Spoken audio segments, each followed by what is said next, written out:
Hey, it's Peter Vesnes. I want to talk about something pretty technical, validators and new business models for post-mining blockchains. So let's go.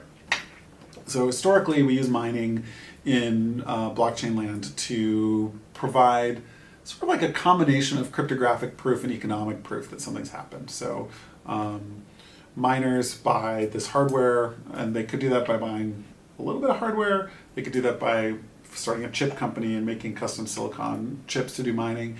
And then they go ahead and do their mining, and that mining involves work called proof of work in the mining world. And as you do more and more work, you get better and better proofs of how much work you've done.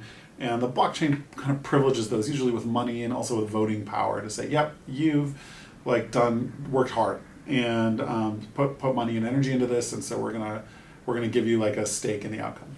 So just anecdotally, just two kinds of people in the blockchain world, and I note that it's very rare that these two perspectives are shared with one person. There's people who love mining, and there's people who, and typically those people are not necessarily like finance-oriented people or traders, and then there's people who hate mining and are more like finance-oriented. And so I think this is like a really interesting divide in the space. Like there's some who just like, they get mining full stop, and it completely makes sense to them and they completely want to do it. It's like making money with computers. They love it. And then there are people who are like, that is a huge waste. Like, why would we spend all that time and energy? Surely there's a better way to do this. And, like the first person I noticed like this is Jed McCaleb, who's complete visionary, built Mt. Gox's first Bitcoin exchange, coded it himself like in his house in Costa Rica, and never mined, which I thought was like crazy. Why would you mine? I love mining. I'm someone who I think can see both sides of this argument, but even I come down on one side a little more than the other, which is broadly the people who think mining doesn't add value to the world have hung their hat on saying like, look, we can use like just economic incentivization to get the same kind of benefits, and those people largely are like people who support things called proof of stake blockchains. And the broad concept of proof of stake is you'd substitute this work, economic work, and actual physical labor, it turns out matters in mining. You'd substitute it with just like staking your economics. So instead you just put money in, and based on how much money you put in, and then based on like what interactions the designers of your proof of stake system want you to do, then you get paid more and you get governance. So I'll say in general, I'm skeptical of proof of stake systems. Most of them are a little bit like asking Goldman Sachs to write your financial regulations. Might be a good idea, might be a bad idea. Will it benefit retail investors? Probably not. And I think that most proof of stake systems don't address that problem head on in a good way. So what I want to talk about is like something that comes after that. So when you have all these blockchains right now function kind of like computers in the 80s. Like they don't talk to each other very easily. So there's data in the chain. It's very easy to assess and validate this data. Usually a more modern chain, especially a chain that's kind of like less interested in privacy and more interested in smart contracts, being Turing complete, doing interesting stuff. They expose a lot of the underlying data in the blockchain. And so you can like prove things about it or know things about it, or you have kind of this broad area of safety. So Ethereum smart contract wants the value of a balance for a token somewhere else on the blockchain. You can safely make that call and ask, no problem. Now, how does like so the problem with that is it doesn't go anywhere else. How does like a fork of Ethereum, how does EOS know what a balance on Ethereum is? And this is equivalent in computer terms to like networking. Plus, but we have extra safety because of the history of the blockchain and the technology side of the blockchain. So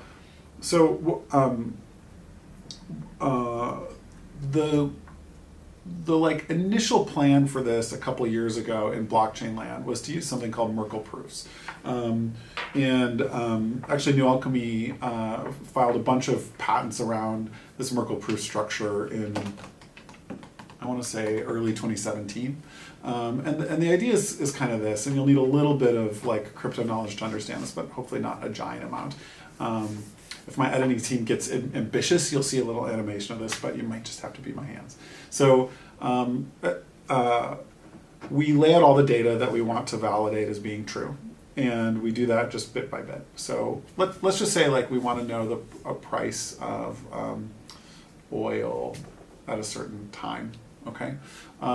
So we're going to just lay out price quotes for oil, maybe one every second, and put them in order. And then we're going to take pairs. So this pair we're going to hash together. Cryptographically secure hash. We'll get a 256 bits out of it probably. That the only easy way to generate those 256 bits would be to have those two inputs. So we hash this pair. Then we hash this pair, then we hash this pair. And at the end we'll have so we made our first row as data. Our second row will be half as much data. We hash those pairs again together, and so on until the end we get just one hash. Now, that hash is called a Merkle root. And this Merkle tree is a technology developed, I think, 70s era by, I think, John Merkle. There are a lot of nice things about this data structure, but one of them is that you and I, if we both have this root at the top, could prove to each other that a piece of data is somewhere at that bottom layer. And here's how we do that. We're like, here's my data.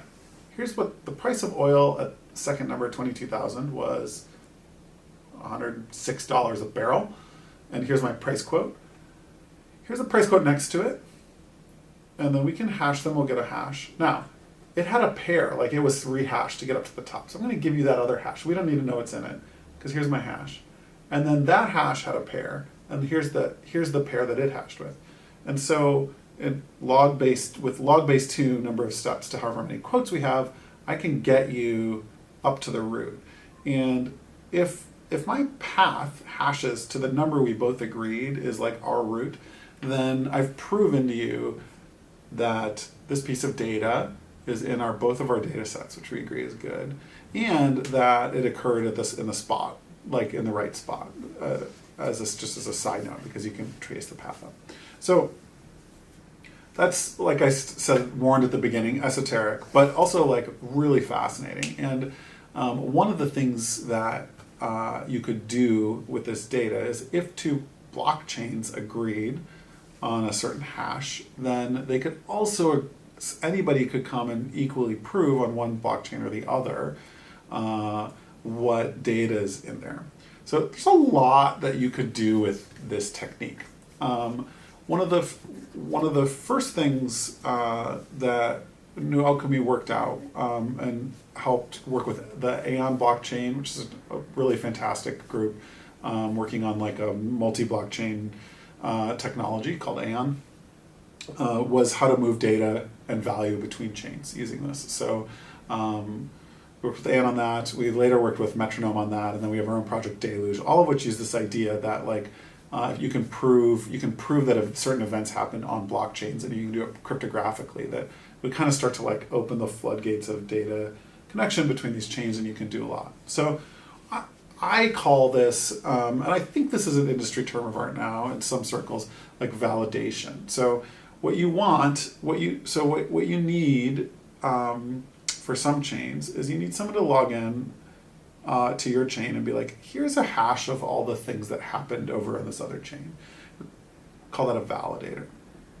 Now, if you have only one validator, you're taking one person's word or one computer's word or whatever for what happened, and that might not be very safe. So you might layer on more validators, and I'll talk about that in a moment. But fundamentally, a validator is like headed off over here, is going to create this Merkle tree and find the root of that tree, and then go tell people over here what that root is. And that validation, in my mind, is kind of like next generation mining, or we can make it that way. And what you're doing is like helping secure the data transfer between these two networks, sources of information. One side doesn't even need to be a blockchain. It could be trade quotes. So I think this validation mechanism is really interesting. And I think it's very interesting to think about who you want doing it. one of the great things Bitcoin did was like, look, miners could be criminals. They could be people you hate. It could be anybody. You don't care because they're going to follow these rules. You can test if they follow them. If they don't, you'll kick them out. And there are analogous ways to make the same statement about validators. However, current technology makes it a little bit harder. And the reason that's hard is that what we would want to do is programmatically prove the validators are doing a good job just using whatever computation resources are available in the smart contracts on a given blockchain. So what we'd like is to be able to be like, not only do I see that this root is good, but I can like check that the right calculations were done properly. And this is an active area of ongoing research. There are ways to there are some ways to do that cryptographically. There are no perfect ways to do that, and the kinds of things that you could test on vary depending on how much data is included in these data chains that are used to Merkle to get the root. So all that's like really bleeding edge ongoing research. Like Metronome, which launched and was like has to pick up front which data it chooses, took a kitchen sink approach. So it stores like all this different data into datagrams. And the reason for it was that we expected that in a few years we're going to have ways to use that data to prove like how good or bad a validator is. Are they acting well or not? So like and to be clear, what I think you want at this fundamental infrastructure layer is somebody whose only job is to honestly tell you exactly what happened. So what you don't want is for them to like censor transactions, for instance. You want them to be like, yep, this is exactly what happened. And that is that's like not even, by the way, a guarantee that you get from Bitcoin miners. So for instance, politically, like at one point Luke Jr. ran mid-sized mining pools that hated Satoshi Dice, thought Satoshi Dice was like spam on Bitcoin blockchain, and by default wouldn't mine Satoshi Dice transactions, which were identifiable from vanity addresses. So that's a form of censorship Bitcoin miners are allowed to do historically, and not like there's no social consequences to that, but they're allowed to do that. It'd be nice to have validators not even be allowed to do that, where you could say, I understand regulators might want you to do this, you might find some things happening here objectionable. Nevertheless, your job is only to honestly relay what happened. And that's, I think, pretty possible given modern, some modern techniques that we have. At the end of the day, though, like right now, it's not easy to have a protocol where like 100,000 validators all co-validate. That's probably like one generation past where we're at, or maybe using some like zero knowledge proof technologies, which this technique does not require. So I think like I'm expecting that we'll have a few validation companies that are trusted companies. And I think it's interesting to think about, what do you want those companies to be like? You don't want them to collude, like you probably want them to kind of hate each other, actually. And you want them to be in different jurisdictions. And so there's kind of this like social design on the validation side that I think everybody's still kind of working out. Another question is like, maybe you want a validator to only validate, say, Ethereum events over to EOS. That's all they do. Just everything in the Ethereum event log goes into EOS, and then any EOS program could like know exactly what happened on Ethereum up to a certain date. Maybe you want that.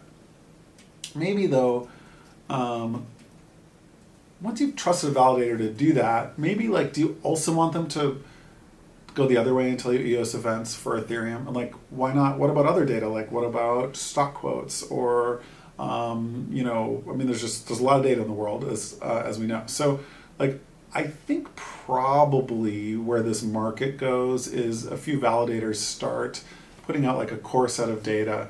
What you do is you just like, you have your trade data here, you've got your EOS event data here, you got your Ethereum event data here, you make a giant tree. Well, you actually like tree them each up separately, then you make a little tree out of the roots of those. And you can kind of like layer on and add on all these different event types. And I'm really waiting for this. Like, I think, to the point where we just have decided essentially to build it ourselves, because I don't understand why it's taking so long to do, and it would add in a huge amount of value to the smart contracts of the blockchains that can tap that.